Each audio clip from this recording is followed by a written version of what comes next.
Hola chicos, bueno aquí me tenéis de nuevo para terminar de explicar el tema. Vamos con el tercer apartado que es el de los presupuestos generales del Estado. Bueno, los presupuestos ¿qué son? Pues son una relación detallada de los gastos y de los ingresos que el sector público prevé tener a lo largo de un ejercicio económico o de un año. Aquí tenéis una imagen del Congreso de los Diputados, que es el órgano en el que se debaten y posteriormente se deben aprobar los presupuestos del Estado, ¿vale? Muy sencillo. Tienen una vertiente de gasto y una vertiente de ingreso, es decir, cuántos impuestos se van a recaudar y por qué conceptos, y luego todo ese dinero recaudado, ¿en qué se va a gastar? Por capítulo, es decir, en sanidad, en educación, en obras públicas, etcétera, etcétera.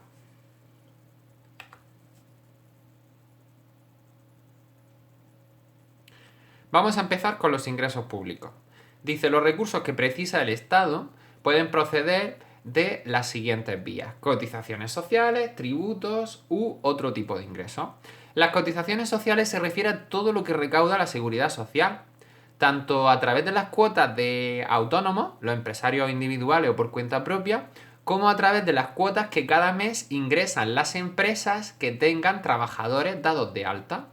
Y con todo ese dinero, luego la seguridad social ofrece una serie de prestaciones, ¿vale? Pues como por ejemplo son, pues cuando te pagan la baja médica por enfermedad, cuando te paga una prestación por invalidez o incapacidad, las pensiones de jubilación, etcétera.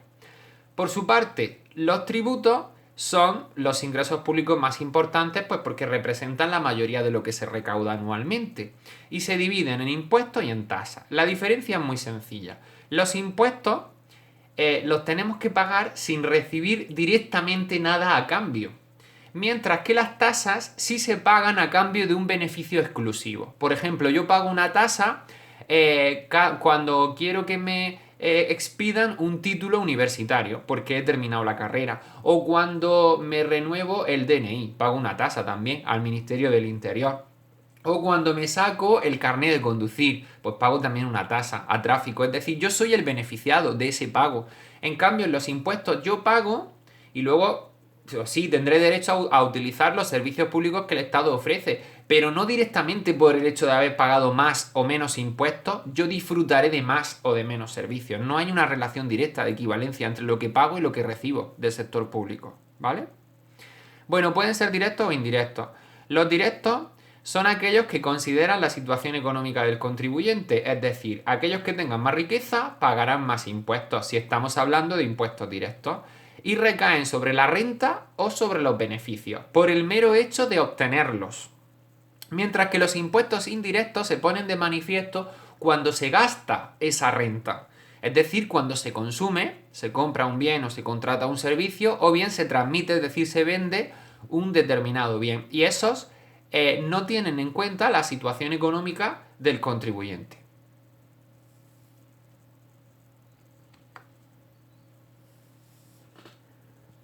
Otros ingresos, pues aquí tenemos las transferencias corrientes, que son recursos que proceden de otras entidades y que no se van a utilizar para proyectos de inversión, sino que se van a gastar, pues por ejemplo, en comprar bienes o servicios que va a utilizar el Estado en su labor de prestación de servicios.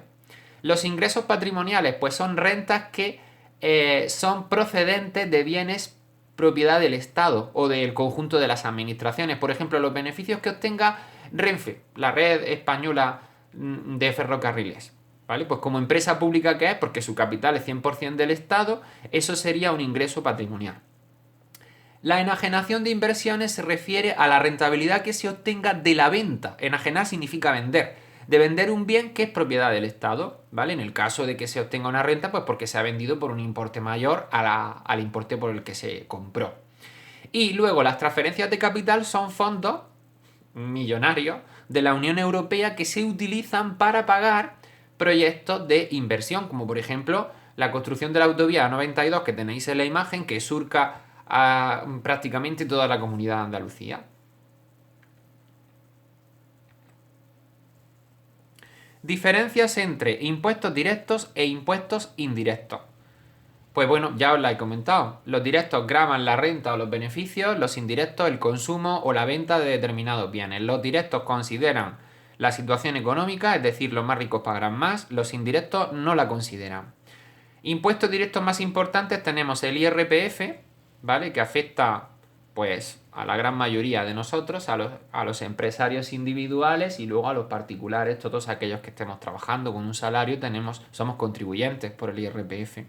El impuesto de sociedades, ¿vale? Que el tipo general es el 25%, se paga un 25% del beneficio que la sociedad obtenga al cabo de un año, aunque hay excepciones, por ejemplo las cooperativas pagan menos, las asociaciones y fundaciones también, etc. El impuesto del patrimonio, el impuesto sobre sucesiones y donaciones, que es, pues por ejemplo, cuando fallece una persona, pues todo lo relacionado con las herencias tributa a través de ese impuesto. O el impuesto sobre la renta de no residentes. Y en los impuestos indirectos, recordad, graban el consumo. Por lo tanto, el IVA, que se pone de manifiesto cada vez que compro un determinado bien o contrato un determinado servicio. El impuesto de transmisiones patrimoniales, por ejemplo, se pone de manifiesto cuando vendemos una casa y es una venta que se hace de segunda mano. ¿Vale? Porque las casas cuando se compran al principio se paga el IVA, pero en las transmisiones que se realicen después pagan el impuesto de transmisión. Y luego los impuestos especiales que van asociados al consumo de esos productos que tenéis ahí, el alcohol, hidrocarburos, tabaco, ¿vale? Esos son bienes que aparte de grabarse con el IVA, luego se graban también con un impuesto especial que encarece todavía más el precio que pagamos.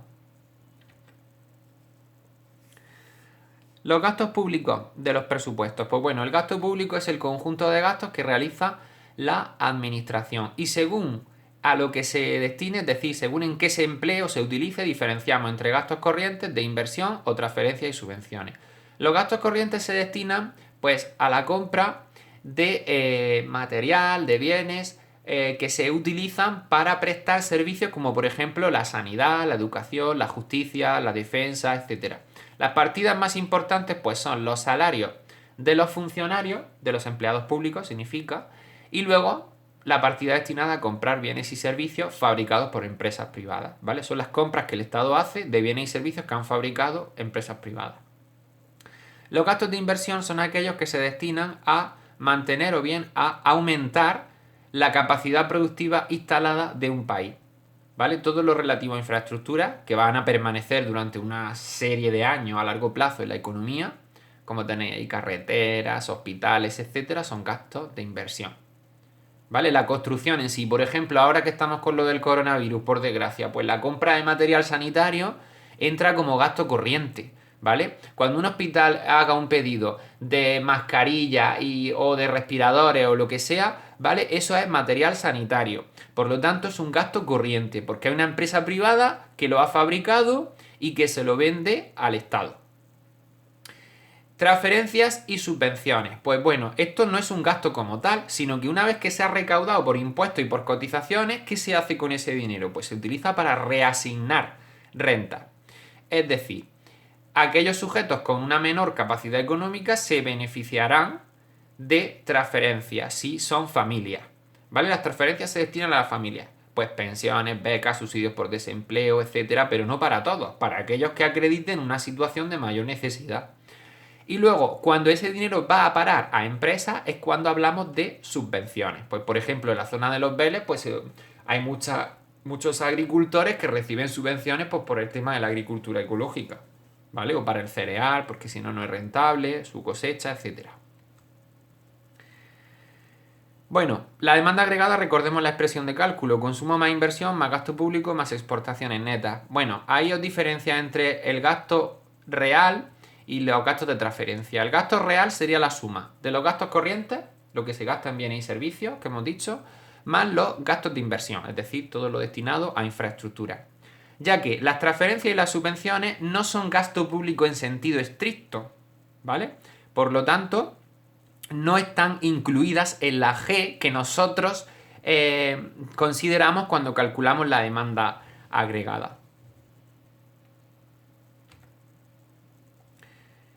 El presupuesto de un Estado puede encontrarse en tres situaciones. Superávit cuando sobra dinero, es decir, se recauda más de lo que se gasta, ingresos mayores que los gastos. El déficit cuando falta dinero, es decir, cuando los gastos son mayores que lo que se recauda, que los ingresos. Y el equilibrio cuando ingresos y gastos coinciden. El déficit, que es la situación más habitual, por lo menos en el caso de la economía española, puede ser de dos tipos. El déficit cíclico, que se produce solamente cuando la economía entra en un ciclo de recesión, tiene por tanto carácter temporal y desaparece cuando la economía se reactive y se recupere la confianza, el nivel de producción y el empleo. No es tan preocupante como el déficit estructural, el cual sí que permanece más a largo plazo, incluso en un ciclo expansivo. ¿Vale? Entonces, ¿qué puede hacer el Estado cuando se encuentra ante un déficit de este tipo? El déficit público se puede financiar a través de tres alternativas.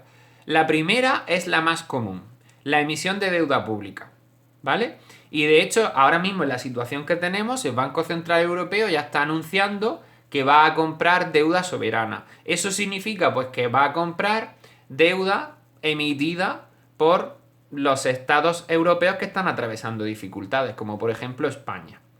¿En qué consiste lo de la deuda pública? Pues el Estado necesita dinero y entonces pide prestado a los ahorradores, ¿vale? Es decir, a particulares o a empresas. ¿Y cómo lo hace? Pues pone a la venta o emite una serie de títulos que dan a aquel que los compre, dan el derecho a, al cabo de un determinado plazo de tiempo, recuperar el dinero que se invirtió más una renta fija, una rentabilidad fija, es decir, un tipo de interés que se conoce previamente en el momento de contratar esa compra.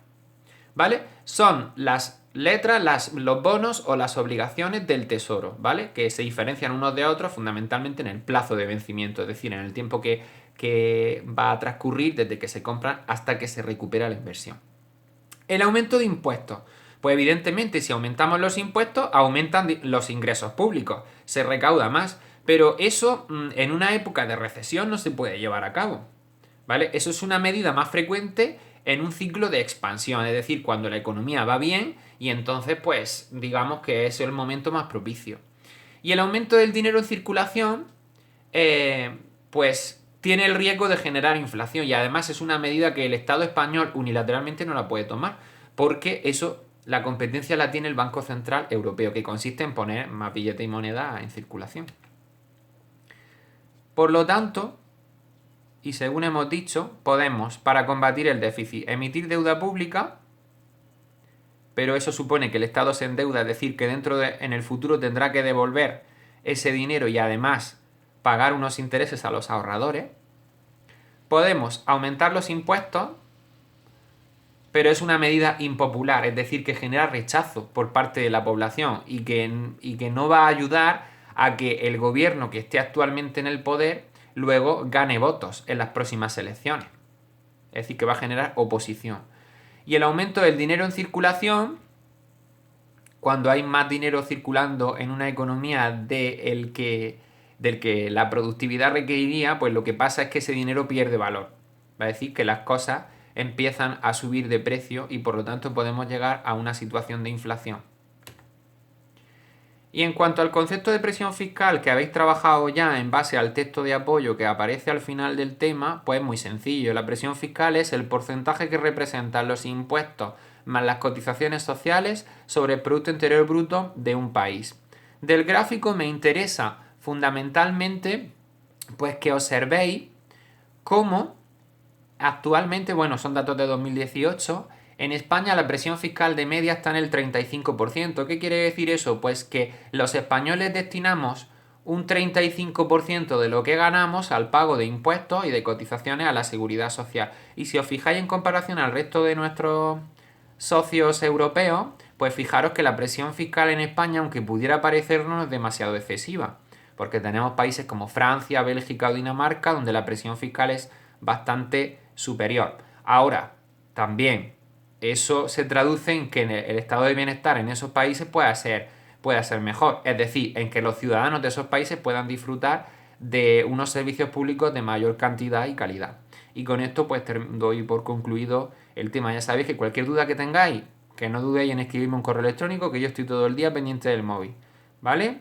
Y ya está, pues a ver si esto termina lo antes posible y nos vemos en clase enseguida. Venga, un abrazo.